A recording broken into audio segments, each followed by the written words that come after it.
तो जैसा कि हमने पिछले एपिसोड के अंदर देखा था कि लिनले अपनी लगातार ट्रेनिंग की वजह से सेकंड लेवल का मेज बन चुका था, जिसके बाद टीचर उसे कंपटीशन में पार्टिसिपेट करने के लिए कहते हैं, लेकिन लिनले को इसमें बिल्कुल भी इंटरेस्ट नहीं था, इसलिए वो टीचर को मना कर देता है। इसके बाद हमारे एपिसोड की स्टार्टिंग होती है और हमें अर्नस्ट एकेडमी को दिखाया जाता है, जहाँ पर काफी ज्यादा चहल पहल होती है। और इसी बीच लिनले डिलन से पूछता है कि क्या तुम भी कॉम्पिटिशन में हिस्सा नहीं ले रही हो, जिस पर डिलन कहती है कि मुझे इस कॉम्पिटिशन में बिल्कुल भी इंटरेस्ट नहीं है। जिसके बाद हमें अरीना का सीन दिखाया जाता है, जहाँ आज कॉम्पिटिशन शुरू होने वाला था और इस कंपटीशन का अनाउंसर अभी के लिए लिनले का दोस्त जॉर्ज बना हुआ था, जो बताता है कि आज कंपटीशन के अंदर फर्स्ट ग्रेड के टॉप 2 स्टूडेंट्स को भी सिलेक्ट किया जाएगा। जिसके बाद फर्स्ट राउंड के लिए एरिना के अंदर रीनो आता है, जिसे देखकर आसपास के स्टूडेंट्स कहने लगते हैं कि ये तो वही फायर मैजिक एकेडमी का लिटिल मॉन्स्टर है, जो कि फायर एलिमेंट को कल्टीवेट करता है। और सुना है ये एक फर्स्ट लेवल का मेज बन चुका है, और इसी तरह वे स्टूडेंट उसकी तारीफ करने लगते हैं। जिसके बाद हमें रीनो के ओपोनेंट को दिखाया जाता है, जिसका नाम हमें लाटो बताया जाता है, जो कि वाटर मैजिक एकेडमी से आता था और ये वाटर एलिमेंट को कल्टीवेट करता था। तो वही इन सबसे दूर लिनले एक शांत जगह पर ट्रेनिंग कर रहा होता है, जहां मास्टर उसे बता रहे होते हैं कि फर्स्ट लेवल के मेज की मैजिक पावर बहुत ज्यादा अनस्टेबल और केओटिक होती है, जिसकी वजह से वे सही तरीके से स्पेल कास्ट भी नहीं कर पाते हैं। लेकिन सेकंड लेवल के मेज की मैजिक पावर धीरे धीरे प्रॉपर शेप लेने लगती है, जिसकी वजह से वे बेसिक स्पेल्स को आसानी से कास्ट कर पाते हैं। लेकिन लेवल 3 का मेज बनने के लिए मेंटल पावर का स्ट्रॉन्ग होना जरूरी है, यानी अगर तुम्हें लेवल 3 का मेज बनना है तो तुम्हें अपनी मेंटल पावर को स्ट्रॉन्ग करना होगा। और लेवल्स 4 से 6 तक मेंटल पावर स्टार्स में कंडेंस होती है, यानी कि इस लेवल पर पहुंचने के बाद इंसान अपनी स्पिरिचुअल पावर से एक स्टार को कंडेंस करता है। और लेवल 7 के बाद वही स्टार्स एक पूरे स्टार चार्ट में बदल जाते हैं, यानी कि इस लेवल पर इंसान अपनी स्पिरिचुअल पावर से पूरा स्टार मैप बना सकते हैं। साथ ही वे लिनले को यह भी बताते हैं कि स्टार मैप आखिरकार कैसा दिखाई देता है। जिसके बाद वे लिनले से कहते हैं कि फिलहाल तुम सेकंड लेवल के मेज हो और लेवल 3 का मेज बनने के लिए तुम्हें मेरी हर इंस्ट्रक्शन को फॉलो करना होगा। तो वही ये सब सुनकर लिनले अपनी ट्रेनिंग को शुरू कर देता है, जिसके दौरान वो बहुत सारी एलिमेंटल पावर्स को अपने अंदर इकट्ठा करता है और अगले ही पल वो जमीन पर अटैक करता है, जिसके चलते वहाँ एक जोरदार एक्सप्लोजन हो जाता है। तो वहीं दूसरी तरफ अरीना में रीनो अपने ओपोनेंट को कुछ ही मिनट में हरा देता है। जिसके बाद रीनो अपने सीनियर ब्रदर येल के पास आता है, जो उसकी तारीफ करते हुए कहता है कि तुमने तो मुझे इम्प्रेस कर दिया और वैसे भी तुम आखिर एक जीनियस जो हो। तो वहीं दूसरी तरफ यांग इन दोनों की बातें सुन लेता है, जो चैंपियनशिप को जीतना चाहता था, इसलिए वो मन ही मन कहता है ये बस एक लूजर है जो अपनी ही तारीफों में डूबा हुआ है, और जब मेरी इससे फाइट होगी तो मैं इसे हरा दूंगा। जिसके बाद हमें कंपटीशन का अगला दिन दिखाया जाता है, जहां पहले दिन जितने डिसाइपल्स भी क्वालिफाई हुए थे, आज उन्हीं के बीच फाइट होने वाली थी और आज भी रीनो अपने ओपोनेंट को हरा देता है। तो दूसरी तरफ यांग भी जबरदस्त फाइट के साथ अपने ओपोनेंट को हरा देता है और इसी तरह कुछ दिन बीत जाते हैं और इसी तरह आखिरकार दोनों फाइनल तक पहुंच जाते हैं, जहां एक तरफ यांग होता है तो दूसरी तरफ रीनो होता है। लेकिन तभी सीन शिफ्ट होकर लिनले पर आ जाता है, जो अब भी लगातार ट्रेनिंग कर रहा था। जिसके बाद वो फायर और अर्थ एलिमेंट का यूज करते हुए बड़ी बड़ी चट्टानों को हवा में उठाता है और फिर वो उन्हें आपस में जोड़ने की कोशिश करता है, लेकिन वो इसमें फेल हो जाता है, जिसकी वजह से लिनले अपना सारा गुस्सा जमीन पर पंच मारकर निकालने लगता है। लेकिन तभी मास्टर कहते हैं कि मैं जानता हूँ कि तुम लेवल 3 तक पहुंचना चाहते हो, लेकिन इसके लिए तुम्हें थोड़ा सब्र रखना होगा। तो वही इसके लिए लिनले भी मान जाता है, जिसके बाद वो अपने माइंड को शांत रखकर दोबारा ट्रेनिंग शुरू करता है। तो वहीं दूसरी तरफ रीनो अपने दोस्तों को अपने ओपोनेंट के बारे में बता रहा था, जो सुनकर जॉर्ज उसकी तारीफ करते हुए कहता है कि तुमने बहुत सारे स्टूडेंट्स को हराया है, लेकिन वे ज्यादा पावरफुल नहीं थे, इसलिए वे हार गए। लेकिन फाइनल में तुम्हारा ओपोनेंट यांग होगा, जो कि तुमसे ज्यादा पावरफुल है, क्योंकि तुम लेवल 1 पे हो, जबकि यांग लेवल 2 पर है। लेकिन इसी बीच वहाँ पे लिनले आ जाता है,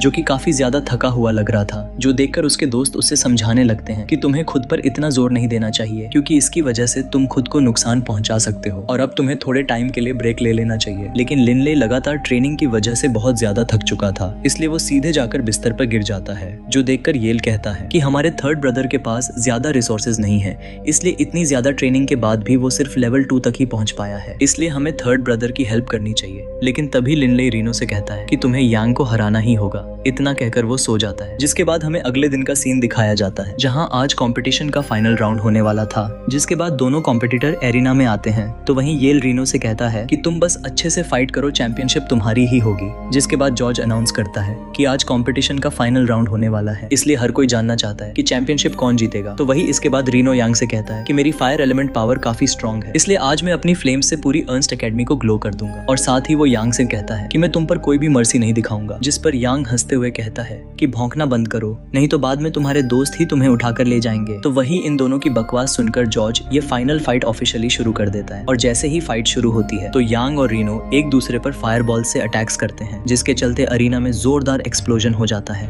जो देखकर यांग रीनो से कहता है कि तुम्हारी फायर पावर काफी स्ट्रॉन्ग है, लेकिन आज तुम अनलकी हो। और इतना कहते ही वो अपनी एक फायर मीटियोर टेक्निक को एक्टिवेट करता है, जिसके चलते आसमान से लगातार फायरबॉल्स के अटैक होने लगते हैं। लेकिन रीनो पर इन फायरबॉल्स का कोई खास असर नहीं होता है, जिसके बाद वो यांग पर पंच अटैक करने के लिए आगे बढ़ता है। लेकिन ये देखकर येल थोड़ा सा परेशान हो जाता है, क्योंकि वो समझ गया था कि यांग ने वहां पर एक ट्रैप लगा रखा है। इसलिए जैसे ही रीनो उसके करीब आता है तो यांग तुरंत उस ट्रैप को एक्टिवेट कर देता है, जिसके चलते रीनो पर एक पावरफुल अटैक सीधे हिट होता है। तो वही ये देखकर यांग मल्टीपल फायर बॉल से रीनो पर लगातार अटैक करता है, क्योंकि यांग रीनो की इंजरी का फायदा उठाकर उसे हराना चाहता था। लेकिन तभी लगातार अटैक्स झेलने की वजह से रीनो का कोर रिएक्ट करने लगता है और देखते ही देखते उसकी पूरी बॉडी से लगातार फायर रिलीज होने लगती है, क्योंकि यांग के लगातार अटैक की वजह से रीनो ने सेकंड लेवल पर ब्रेक थ्रू कर लिया था, जो देखकर येल काफी ज्यादा खुश होता है। लेकिन दूसरी तरफ ये देखकर यांग का एक्सप्रेशन बदल जाता है। लेकिन तभी रीनो एक फायर मीटियर टेक्निक एक्टिवेट कर देता है, जिसकी वजह से यांग पर लगातार फायर बॉल से अटैक होने लगते हैं, जिन्हें यांग बड़ी मुश्किल से काउंटर कर रहा था, जो देखकर रीनो यांग को अर्थ फायर से जकड़ लेता है। ये देखकर रीनो के दोस्त काफी ज्यादा खुश होते हैं। तो वही यांग इरिटेट होते हुए कहता है कि पता नहीं ये क्या है, मैं खुद को बिल्कुल भी इससे आजाद नहीं कर पा रहा हूँ। इसलिए यांग रीनो से कहता है कि अगर तुम्हारे अंदर हिम्मत है तो तुम मुझे आजाद करके मुझसे फाइट करो।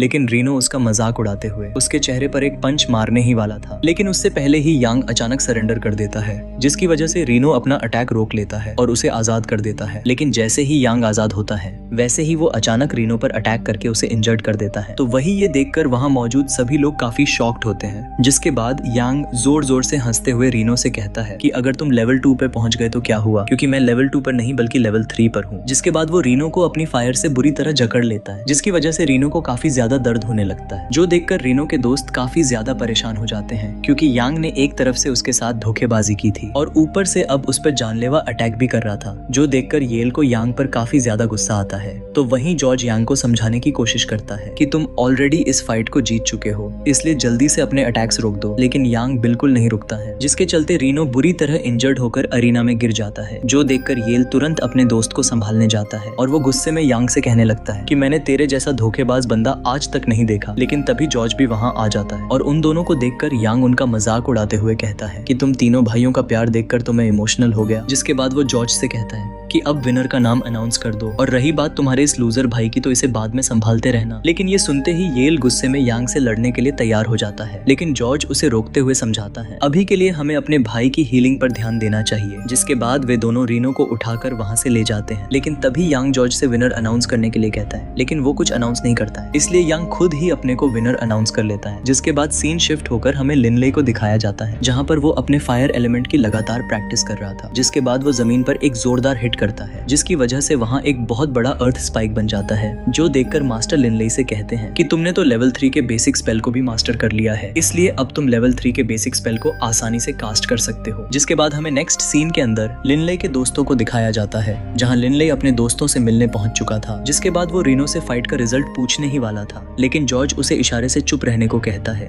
जो देखकर लिनले समझ जाता है कि शायद रीनो मुकाबला हार चुका है। इसलिए वो चुपचाप टेबल पर बैठ जाता है, जहाँ पर वो देखता है कि रीनो लगातार शराब पिए जा रहा है। लेकिन तभी जॉर्ज उसे समझाता है कि कंपटीशन में हार जीत तो चलती रहती है, इसलिए तुम ज्यादा टेंशन मत लो। तो वही ये सुनकर रीनो भी मान जाता है और अपने दोस्तों के साथ एंजॉय करने लगता है। लेकिन तभी यांग वहाँ पर आ जाता है और रीनो को एंजॉय करते हुए देखकर कहता है कि लगता है हारना जीतने से बेहतर है, जो सुनकर रीनो को काफी ज्यादा गुस्सा आता है। लेकिन येल बीच में आकर यांग से कहता है कि जल्दी से यहाँ से दफा हो जाओ। जिस पर यांग कहता है कि मैं तो बस यहाँ तुम्हारे दोस्त का हालचाल पूछने के लिए आया था, क्योंकि मैंने इसे बुरी तरह इंजर्ड किया था। लेकिन ये सुनकर लिनले गुस्से में यांग से कहता है कि जल्दी से अपना मुंह बंद करके यहाँ से निकल जाओ। जिस पर यांग उसके करीब आकर कहने लगता है कि तुम भी एक लूजर ही हो, और वैसे तुम्हें क्या लगता है कि तुम मुझे हरा सकते हो। लेकिन इसकी वजह से लिनले यांग को गर्दन से पकड़कर उठा लेता है, जिसकी वजह से यांग की हालत खराब हो जाती है और वो कहने लगता है कि तुम जानते भी हो कि मैं कौन हूँ, इसलिए जल्दी से मुझे छोड़ दो। लेकिन लिनले उसे छोड़ने की बजाय किक मारकर दूर फेंक देता है, जो देखकर यांग के चमचे उसे संभालते हैं। जिसके बाद यांग कहता है कि मैं एक मैजिशियन हूँ, मैं कॉम्बैट इस्तेमाल नहीं करता हूँ, अगर तुम्हारे अंदर हिम्मत है तो मुझे मैजिक से हरा कर दिखाओ। जिस पे लिनले भी उसका चैलेंज एक्सेप्ट कर लेता है। लेकिन तभी रीनो उसे समझाता है कि भाई इसके साथ फाइट मत करो, ये ऑलरेडी लेवल 3 पर पहुंच चुका है। जिस पर यांग कहता है कि क्यों ना हम 100 गोल्ड कॉइन्स की शर्त लगाएं, जो जीतेगा वे सारे कॉइन्स उसके होंगे। जो सुनकर येल कहता है कि अगर सच में फाइट करनी है तो 10,000 गोल्ड कॉइन्स की शर्त लगाओ। लेकिन 10,000 गोल्ड कॉइन्स का नाम सुनते ही यांग के चमचे डर जाते हैं, जो देखकर येल उनका मजाक उड़ाने लगता है। लेकिन तभी यांग का एक चमचा धीरे से कहता है कि हम तीनों मिलकर 10,000 गोल्ड कॉइन्स इकट्ठा कर सकते हैं, और वैसे भी आप काफी ज्यादा पावरफुल हो, इसलिए फाइट के बाद सारे कॉइन्स हमारे होंगे। तो वही येल कहता है कि ठीक है, और इतना कहकर वो अपने दोस्तों के साथ वहाँ से चला जाता है। जबकि दूसरी तरफ यांग गुस्से में वाइन का ग्लास तोड़ते हुए कहने लगता है कि मुकाबले के दिन में उसे हरा कर उनको एक अच्छा सा सबक सिखाऊंगा। लेकिन अब इसी के साथ यह एपिसोड यहीं पर खत्म हो जाता है।